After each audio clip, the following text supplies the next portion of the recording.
Hello and welcome back to Spimo Builds and Repairs.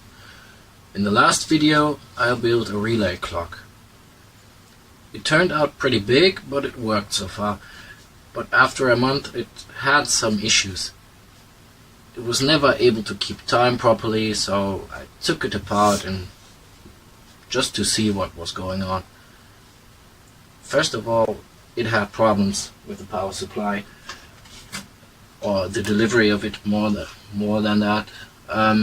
It turns out that these small wires here are not capable of handling all of the current they have to carry at 5 volts. Especially if everything just joins to the same spot in one certain area, they tend to glue together and then nothing works. And so these wires, they were very sensitive, and just a lot of tinkering to get them to work. Also, this one just developed a big problem. Maybe I could show it to you. Let's see. This capacitor has blown up almost. It's clearly higher than the others. It's bulged up a bit right here. So that might have been an issue with timekeeping, I don't know. But yeah. So I took it apart, took all the relays out of it, and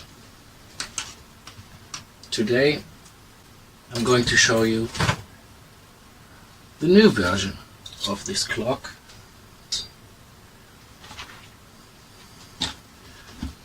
Here it is.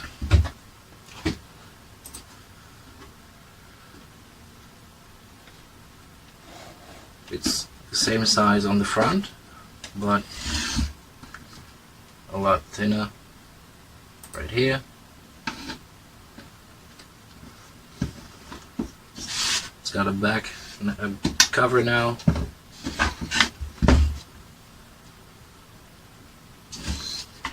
Yeah. So let me show you around it. Pretty much I just where is it? There it is. Reused the display from the first version. That's just the same. Now it's got a cover on the back.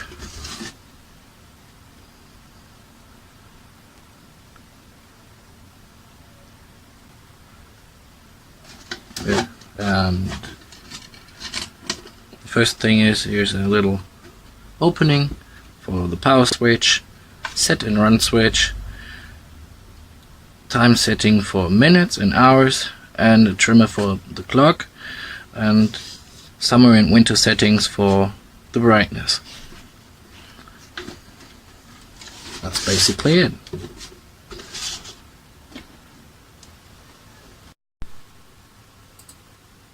Okay, now let's see how this works. Let's plug it into the power supply. So I'll just connect it up.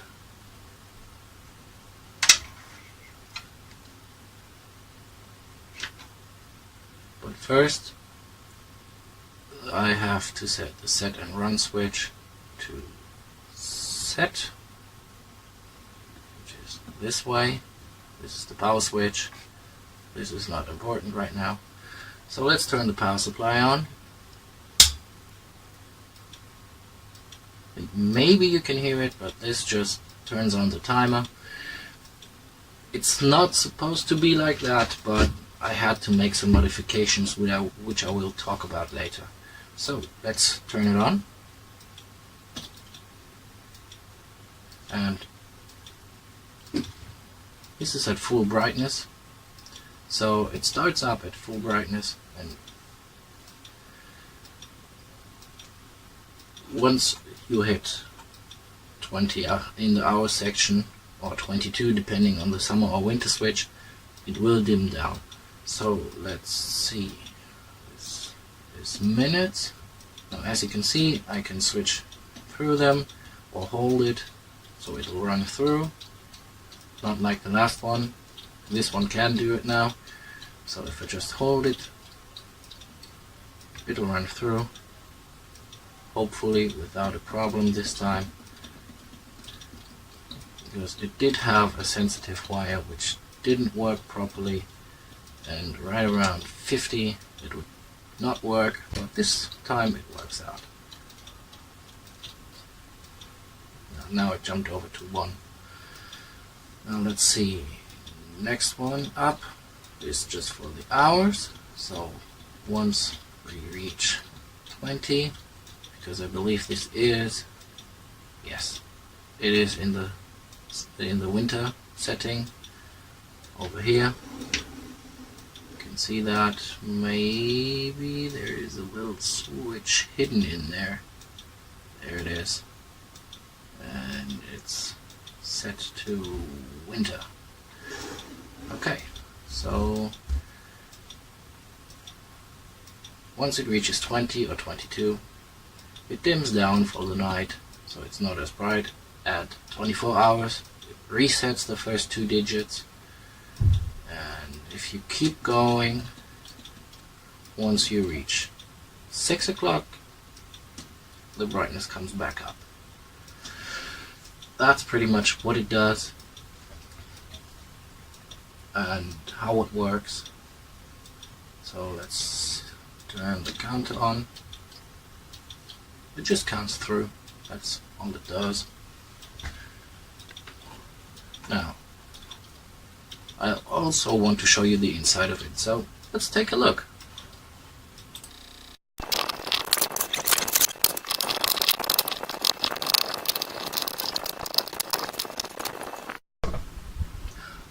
Welcome to wiring hell. Now, this was quite hard to do. As you can see, it's a gigantic mess of wires all over the place. It took me quite some time. It took me almost 3 weeks to finish this off. Now, here in the back, I have added a 7805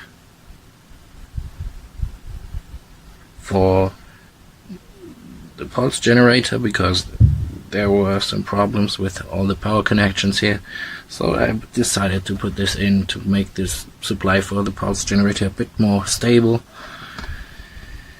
And this, all of this is just to convert one signal into something the display can use. Okay, so let's take a look at the front side. What's under this display?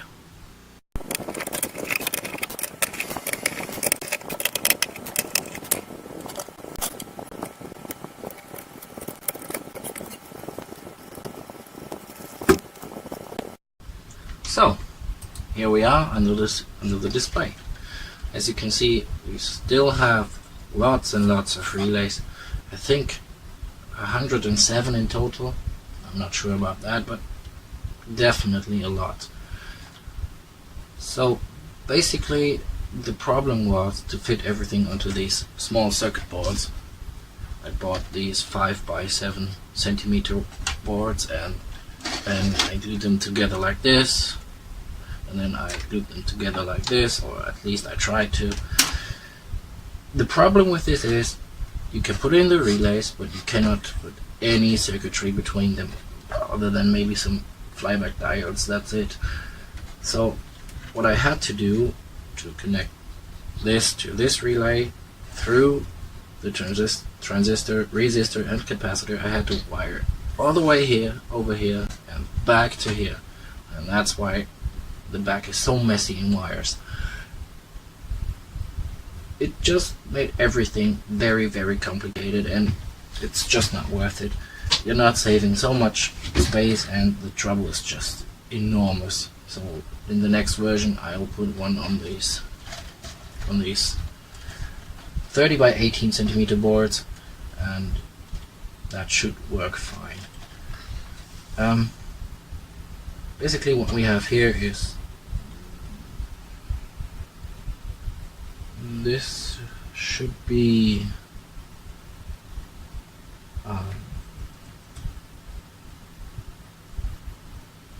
okay, this is the reset for the 24-hour stage. This will reset, I believe. Yes. This will reset the first 2 digits when it reaches midnight, so it will start over and not count to 29 or whatever. This is the first stage in seconds. This is the second stage in seconds, so 10 digits plus carryover signal to do this one, and 6 digits plus carryover, 10 digits plus carryover, 6, 10, 3 for the hours. Now there are only 2 digits which have to be counted, but for the 24-hour format you do need this third one for the 0. You don't have to hook it up. You can though. I didn't in this one. Okay, so we have reset here, power supply here, which is a standard 1 euro DC to DC converter, set to I think 5.5 volts. Small filter cap here to maybe even it out a bit. I'm not too sure if that works or not. This is the the pulse generator. It's basically a 555 pulsing at a rate. You can trim it with the trim on the back side. And what else do we have? This is for the brightness. So basically this sets the brightness from the dark mode. This relay switches it over, and I believe these 4 are for actually making that happen. So it takes in 2 from this hour state, like the reset does, and 0 and 2 and 4, no, 0, 2 and 6 from the first hour stage. So 0 and 2 to turn the brightness down, 6 to turn the brightness up. That's how it works here. So we have some indication LEDs just to see if everything works or not. One decided to go out and ruin the whole circuit almost. Here we have the signal converter board, just basically a lot of diodes, which takes the simple 1 input and puts it out to a 7-second display. Here's the ground wire for the display. So this does have a separate connection which cannot be hooked up. Now the big problem is if you use a 555 for a pulse generator, it basically depends on the capacitor and the resistor at what frequency it runs. The problem with these components is they shift in value once they heat up. So if you turn it on, it's cold. You can trim it up. It will run maybe true for on time for a little bit, but then, especially because this is on full brightness, this DC to DC converter has to convert 12 volts or 10 whatever down to 5.5, and this whole circuitry uses about 10 watts in power, and that's quite a lot. So this gets quite hot, and the problem is this is below the pulse generator, so the heat rises, it heats up and heats up. The values change, but then you go, okay, it is hot now, change it, trim it up, it works fine, and then it hits 20 or 22, the brightness goes down, the power consumption goes down, the heat goes down too, and these components shift again. So you're always trimming it up, trimming it up, trimming it up. Whatever you try, it will never run on time, never ever.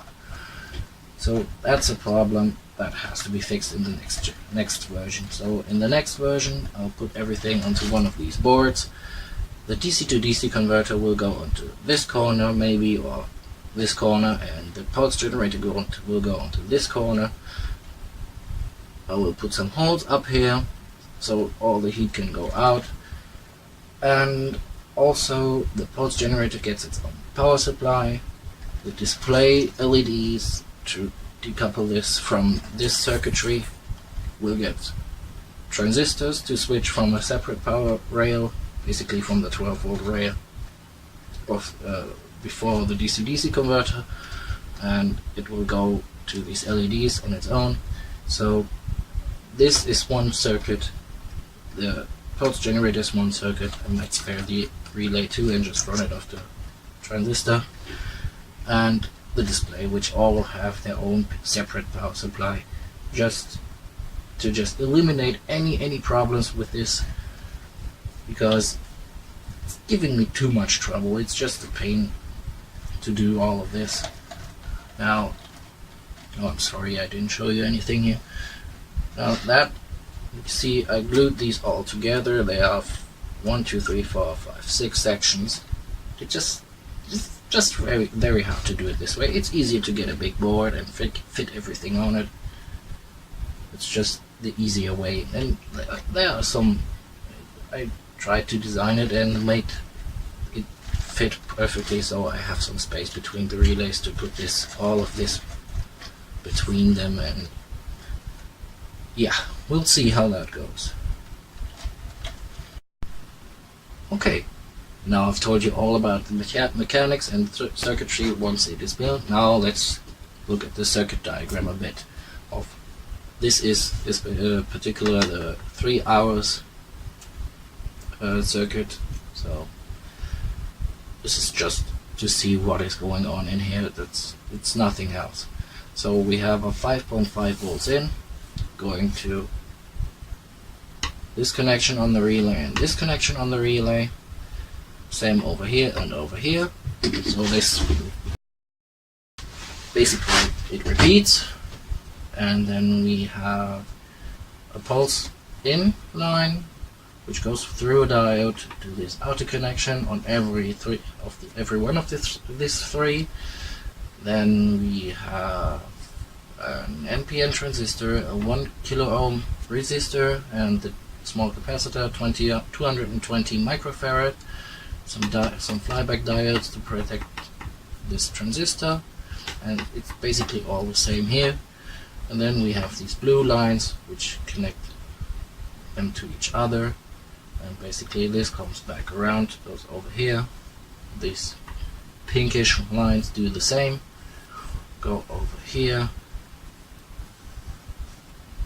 These are basically also the output lines. So this is output 0, which you do not have to hook up in this stage for the hours. Also, what I forgot is we have a start line. So if you want to power it up, you put the power on, nothing happens. You have to put a small pulse onto the screen line through a diode. Very important that this diode is here, and then it will start up and stay at 0. And then once you put a pulse in at about 0.2 seconds or maybe faster, this will go like this. It will start here. This relay will turn on. It stays on because it's made to latch, which gets its power from over here, which is from the normally closed contacts of this relay, and back over here. So this will go on, and this capacitor will charge up through this resistor, which lifts up the base, and then once it reaches a certain voltage, about 3 volts, this relay will turn on, cut the connection to over here,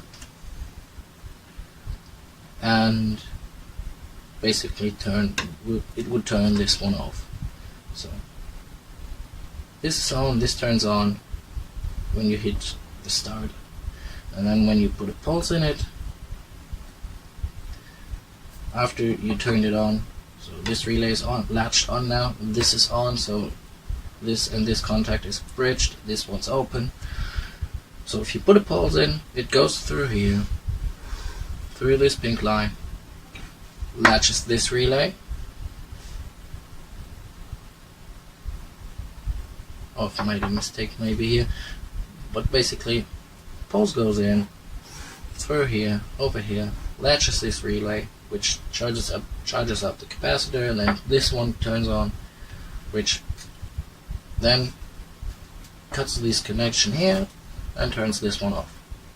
And then this one turns off after that too. So we are at this stage. Yes, should be here. Yeah, I might have done this wrong. It goes from here to here, then here, and so on. So it goes in this direction, I believe. So basically what it does is just very, very simple. It latches this relay once you get a pulse from here. It latches the relay.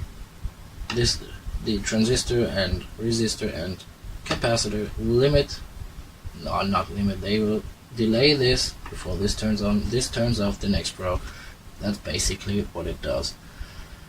Now you can add many more stages, as many as you want, as long as the wires can take it. So if you want to put 100 of them in series, you can. You just take this middle bit, this one, spread it out, put more in, and basically is how all of this works. So this is pretty much all I have to say and show you about this second design of the circuitry. This is the fourth design I had to make on the computer to maybe fit it on here somehow. The next one will be number 5, hopefully the last. It will have all the relays on here, the display on here, all the signal conversion. It will be on one single board. That's it. No more shenanigans with all these many boards and its second display board and whatsoever. I'm not gonna do that. One board, one case, that's it. And if you liked what you saw today, maybe leave a like, maybe subscribe. It's up to you. Also, if you want to see more of this, more circuitry, maybe more in-depth photos or upcoming projects, I will put these on my Patreon page. The link is down below in the description of this video. Thank you for watching. See you next time.